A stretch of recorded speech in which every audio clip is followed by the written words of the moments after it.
하나님 말씀은 신명기 8장 2절부터 6절까지의 말씀입니다. 구약성경 273페이지 신명기 8장 2절부터 6절.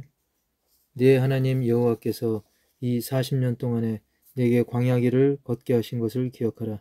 이는 너를 낮추시며 너를 시험하사 내 마음이 어떠한지 그 명령을 지키는지 지키지 않는지 알려 하심이라.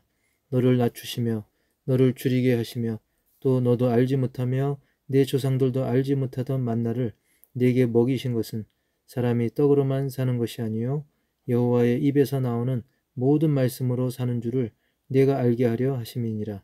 이 40년 동안에 내 의복이 헤어지지 아니하였고 내 발이 부르트지 아니하였느니라. 너는 사람이 그 아들을 징계함 같이 내 하나님 여호와께서 너를 징계하시는 줄 마음에 생각하고 내 하나님 여호와의 명령을 지켜 그의 길을 따라가며 그를 경외할지니라. 아멘. 오늘은 인생의 오아시스란 제목으로 함께 말씀의 은혜를 나누겠습니다. 우리나라는 좁은 땅덩어리에서 아웅다웅 살고 있지만 미국 갔다 오신 그 목사님 얘기를 들어보니까 얼마나 그 땅이 넓은지, 그리고 그 중에서도 이 그랜드 캐년이라고 하는 곳이 있는데요. 그 광경이 아름답기도 하지만 어찌나 넓은지 경비행기를 타고도 1시간 정도가 걸린다고 합니다. 우리가 서울에서 부산까지 거의 400km쯤 되는데 그랜드 캐년은 무려 443km, 어마어마하게 길고 넓은 곳이죠. 그런 광활하고 아름다운 것을 보면 다들 입이 쩍 벌어지면서 과연 하나님의 작품은 말로 형용할 수 없구나, 그런 생각이 들면서 그 찬양, 주 하나님 지으신 모든 세계, 이 찬양이 절로 입에서 나오게 되고 온 우주를 통치하시는 하나님의 크신 손길을 다시 묵상하게 되면서 마치 땅따먹기나 소꿉장난 하던 아이들처럼 이런 좁은 땅덩어리에 살면서 이런저런 문제들로 인해 티격태격 우왕좌왕하는 자신들의 삶에 대해서 반성하게 되었다는 그런 말씀을 하시더라고요. 그런 면에서 보면 이 여행이라는 것이 어쩌면 누군가에게는 사치스러워 보일 수도 있겠지만 한편으로는 하나님의 아름다운 창조 세계를 돌아보면서 동시에 자기 자신도 돌아볼 수 있다는 그런 점에서는 굉장히 유익한 것을 우리가 알 수 있습니다. 사실 성경에서도 여행과 관련된 그런 말씀을 많이 접할 수 있는데요. 믿음의 조상 아브라함도 오직 믿음으로 정든 그 조상의 땅을 떠나서 잘 알지 못하는 곳으로 그도 여행을 떠났던 것이죠. 야곱도 나이 들어서 자신의 인생을 돌이켜보며 내 나그네 길이라고 인생을 여행으로 표현을 했습니다. 믿음장이라고 일컬어지는 히브리서 11장에서도 신앙의 위인들을 가리켜서 땅에서는 외국인과 나그네 된 사람들이라고 표현하고 있습니다. 우리는 한국에 살고 있으니까 내국인이고 정착민이라고 생각하는데 사실 믿음의 눈으로 보면 우리 모두가 다 외국인이고 나그네로서 여행 중에 있다는 사실입니다. 오늘 본문 신명기 8장 2절에서도 내 하나님 여호와께서 이 40년 동안에 내게 광야길을 걷게 하신 것을 기억하라 라고 말씀하시면서 하나님의 백성들이 광야 40년간의 여행길에서 깊이 새겨야 할 것을 말씀하고 있습니다. 우리가 먼저 새겨야 될 것 첫 번째로는 목적지를 잊지 말라는 것이죠. 여행에도 목적지가 분명히 있는 것처럼 우리의 신앙생활에도 분명한 목적지가 있습니다. 우리는 목적 없이 끝없이 방랑하는 방랑자가 아니라 분명한 목적지를 정하여 가는 사람들인 것이죠. 과거 이스라엘 백성들은 노예 생활하던 그 애굽 땅을 떠나서 광야에서 할 일 없이 무려 40년이나 방황한 것 같지만 사실은 그들에게 하나님이 약속하신 땅 가나안이라고 하는 목적지가 분명히 있었던 것입니다. 풍요로운 약속의 땅 가나안 땅은 오늘날 우리 신자들에게는 영적으로 천국을 의미하는 것입니다. 그러므로 천국이라는 그 목적지를 잊어서는 안 됩니다. 그러나 과거 이스라엘은 어땠습니까? 하나님이 약속하신 풍요로운 약속의 땅을 가는 도중에 그들은 그 목적을 잊고 어리석은 생각과 행동으로 벌을 받게 됩니다. 그들 보기에 이방의 문화는 낯설기도 하지만 동시에 호기심을 자극했기 때문에 결국 그 유혹에 빠져서 타락했을 뿐만 아니라 이런저런 여러 가지 문제들 등으로 인해서 그들은 가야 할 목적지를 잊어버린 채 그저 현실에 안주하고자 했던 것이죠. 심지어 그들은 마치 지옥과 같은 노예 생활하던 그 애굽 땅을 그리워하기까지 하다가 하나님을 진노케 했던 것입니다. 고로 우리는 신앙 여정의 목적을 결코 잊지 말아야 합니다. 예를 들면 설악산 울산바위가 목적지라고 한다면 가다가 힘들더라도 중간중간 휴식을 취하기도 하고 결국은 그 목적지까지 어쨌든 올라가서 야호 하고 외치면서 그 기쁨을 맛봐야 될 것입니다.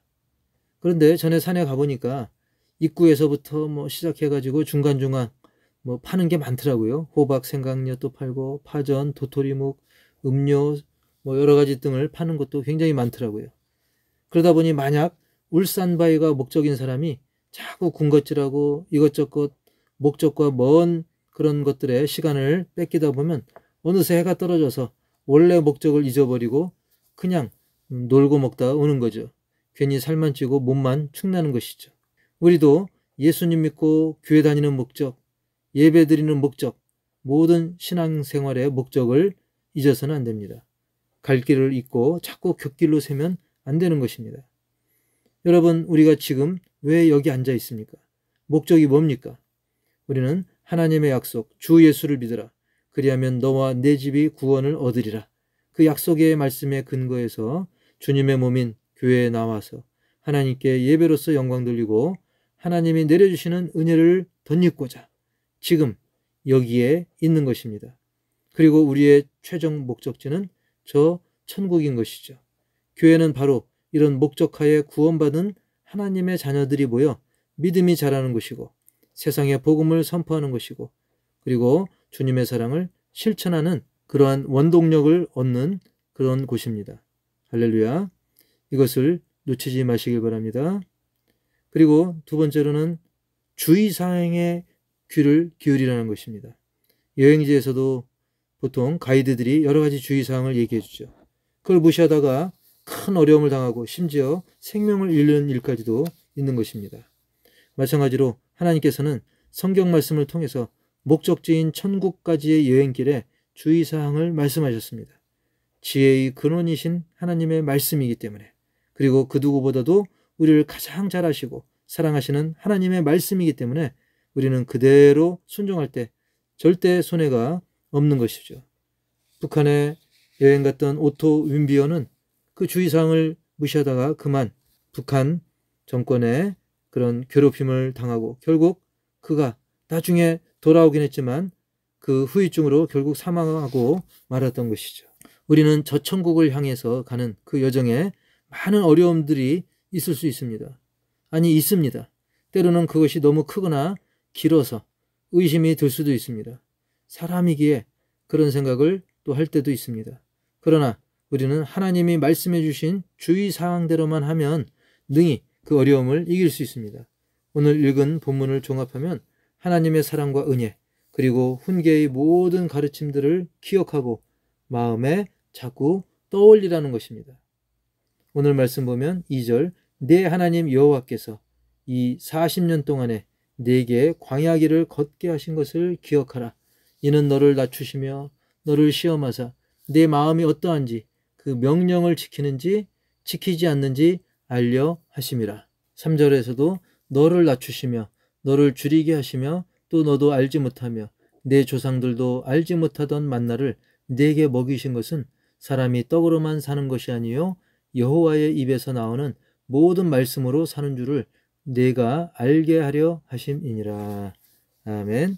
그렇습니다. 요약하면 하나님께서는 우리로 하여금 그 목적지에 제대로 갈 수 있도록 이 주의사항을 주셨고 그 주의사항을 통해서 결국 우리가 연단되어지고 결국은 우리가 하나님의 말씀으로 정말 힘찬 전진을 통해서 목적지에 안전하게 도착할 수 있도록 하나님께서 도와주신다는 것이죠. 그리고 거기에서 핵심은 말씀인 것입니다. 그 말씀이 우리에게 정말 놓쳐서는 안 될 주의사항이 되는 것이죠. 6절에서도 내 하나님 여호와의 명령을 지켜 그의 길을 따라가며 그를 경외할지니라 라고 말씀하고 있는 것이죠.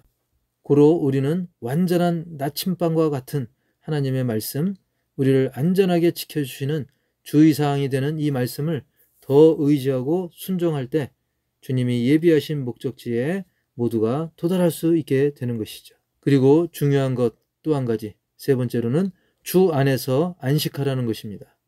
한마디로 충전하라는 것입니다. 우리가 여행하다 보면 휴식이 반드시 필요합니다. 영적으로 우리가 이 광야를 헤쳐나갈 때 주님 안에서 그런 휴식, 안식, 그리고 그것은 그저 마냥 소비하는 것이 아니라 방전이 아니라 영적 충전이 되는 것입니다. 끝이 없어 보이는 기나긴 광야 여행길에 잠시 쉬어가는 곳, 즉 나무도 있고 샘도 있는 곳을 보통 오아시스라고 하는데, 요즘 쉽게 떠올릴 수 있는 곳은 바로 고속도로 휴게소, 그리고 주유소 같은 곳이죠. 사람들은 그곳에서 기름도 넣고 휴식도 하고, 그리고 배도 채우고 목마름을 해결하고 다시 힘을 내서 여행을 계속합니다. 하나님께서는 우리들 삶의 오아시스라고 할 수 있는 교회를 통해서 우리의 심령으로 하여금 안식하고 영적으로 충전되고 회복하게끔 해주셨습니다. 과거 이스라엘 백성들이 광야 생활 중에도 정해진 날에 예배드리며 휴식과 회복과 충전을 이룬 것처럼 우리도 신앙생활의 긴 여정 가운데 주님의 몸인 교회에 모여서 예배와 친교와 교육과 선교 등등을 통해 힘을 얻게 되는 것입니다. 그런데 시간 없다, 바쁘다 하면서 차가 쉬지도 않고 달리게 되면 차가 고장나고 멈춰버리듯이 우리도 이런저런 핑계로 안식하지 못한다면, 예를 들면 나 교회 쉬겠습니다, 교회 방학하겠습니다, 이렇게 되면 오히려 더 큰 영적 게으름으로 인해서 심각한 어려움을 겪게 되는 것입니다. 이것은 영혼의 방전이라고 비유할 수 있는 것이죠. 방전과 충전에는 반드시 차이가 있습니다. 둘 다 휴대폰을 그냥 내려놓은 것 같지만 방전은 충전기를 안 꼽은 채 그냥 내버려 두는 거예요. 그러면 전기가 닳아서 방전됩니다. 하지만 충전은 전화를 우리가 사용하지는 않지만 그곳에서 충전이 되는 거예요. 그래서 다음에 더 잘 활용할 수 있게 되는 것이죠. 간혹 뉴스나 간증 등등 그런 영상들을 보면 많은 배우들이나 가수나 사업가 등이 아무리 잘 나간다 할지라도 극심한 공허감과 우울증을 겪는 경우가 많아요. 그런 이유 중에 아주 중요한 것은 그들이 막 바쁘다는 핑계로 또 이런저런 핑계로 제대로 안식을 안 했기 때문에 그렇게 되는 것입니다. 그러면 이것을 극복하는 방법이 무엇이냐? 바로 주 안에서 안식하면서 말씀을 묵상하고 기도하고 예배드리고 이런 것을 통해 가지고 영적인 충전을 하는 것입니다. 우리가 초신자나 아니면 그 믿음에 대해서 잘 모르는 불신 영혼들이 볼 때, 아니 그거 더 힘든 거 아닙니까? 푹 쉬어야지 예배드리고 기도하고 성경 읽고 더 힘든 거 아닙니까? 여러분, 우리가 그냥 마냥 쉬는 그것은 퍼져버립니다. 오히려 우리가 이 충전, 아까 충전 말씀드렸죠? 이것은 충전의 개념입니다. 그래서 쉬는 것과 안식에는 차이가 있어요. 우리가 낚시하는 사람들 보면 낚시가 취미인 사람들은 그 낚시하는 게 재밌고 어떤 충전이 될 겁니다. 일상생활에서. 그런데 낚시에 대해서 모르고 취미도 없고 그런 사람들이 할 때는 똑같은 낚시를 해도 그것이 개고생이 될 수 있는 거예요. 그렇습니다. 단순히 그냥 육신적인 쉼만을 의미하는 것이 아니라, 물론 육신적인 쉼도 필요하지만 영적으로 충전이 같이 이루어져야 되는 것이죠. 그래서 뼛속까지 깊은 주체사상 그 탈북자들도 성경을 50독 100독하면 그들의 심령이 변하는 걸 알 수 있어요. 아니 힘들게 노동하는 거 아니냐? 그렇게 생각할 수 있지만 그게 아닙니다. 성경을 읽음으로써 그들의 영혼이 정화되면서 더 깊은 안식, 진짜 안식을 주는 것입니다. 그러나 탈북자들 그냥 마음대로 쉬고 놀고 그냥 폭넓은 자유를 주면 오히려 그들이 이 남한의 어떤 문화 중에 어떤 쾌락에 더 빠져가지고 더 망가지는 걸 볼 수가 있어요. 우리는 방전이 아니라 충전되어지는, 무엇보다 영적으로 충전되어지는 말씀 중심의 안식이 이루어져야 하는 것이죠. 그래서 저와 여러분 모두도 주 안에서 진정한 안식의 삶을 깊이 누리시길 바랍니다. 최근에도 변함없이 카톡으로, 단체 카톡, 여러 가지 단체 카톡으로 장례 소식들이 잊을만 하면 올라오는데요. 그걸 볼 때마다 야, 정말 인생 금방이구나. 그걸 다시 생각하게 됩니다. 이렇게 빠르게 흘러가는 세월 속에서 우리는 인생의 목적, 왜 사는가? 그리고 신앙생활의 최종 목적인 천국과 하나님께 영광 돌리는 그 목적을 분명히 잊지 말고 가슴속에, 심령 속에 깊이 새기면서 그 주의사항이라고 할 수 있는 하나님의 말씀에 전적인 순종과 헌신을 통해서, 그리고 우리 인생의 오아시스, 안식처, 충전소가 되는 교회에서 우리가 말씀 가운데 진정한 안식과 충전을 통해 더 힘을 얻어서 최종 목적지까지 영육강건하게 전진, 또 전진해서 우리 모두가 한 곳에서 그 목적지에서 만나게 되기를 주님의 이름으로 간절히 축원합니다. 하나님 아버지, 오늘 인생의 오아시스란 제목으로 말씀의 은혜를 함께 나누었습니다. 이 나그네와 같은 우리의 인생길에서 우리가 정말 한눈 팔지 말고 목적지를 잊어버리지 말고 딴 길로 새지 말고 하나님이 우리에게 주신 그 생명의 말씀, 그 주의사항에 귀를 기울이고 그대로 실천해서 모든 어려움, 난관도 능히 이겨내는 우리 모두가 되게 하시고, 우리가 세상의 어떤 그런 많은 것들에 거기서 재미만을 추구하는 그런 방전된 삶이 아니라 주님 안에서 진정한 안식을 주님의 몸된 교회를 통해, 말씀을 통해 얻어 누릴 수 있는 우리 모두가 되게 하여 주시옵소서. 그래서 우리 모두가 빠짐없이 그 한 곳, 그 목적지에서 남김없이 모두가 만날 수 있도록 성령께서 우리를 주장하여 주시옵소서. 이 시간 주님 앞에 드린 물질 그리고 모든 헌신 기억하여 주시고 풍성한 열매로 주님께서 응답하여 주옵소서. 지금은 우리 주 예수 그리스도의 은혜와 그 아들 보내신 하나님 아버지의 그 놀라운 사랑과 우리로 하여금 늘 도우시고 인도하시고 생각나게 하시고 주장하여 주시는 성령님의 내주교통, 치유, 인도, 회복, 동행하심이 인생의 오아시스인 주님의 몸된 교회에서 주님께 예배하고 주님 뜻대로 살기를 다짐하는, 그리고 세상에 나가서도 복음을 전파하며 많은 영혼들에게 주님의 사랑을 나누어 주기를 소망하는 우리 믿음의 모든 심령들, 가정들, 세계 선교 위에 이제로부터 영원토록 함께 있을지어다. 아멘.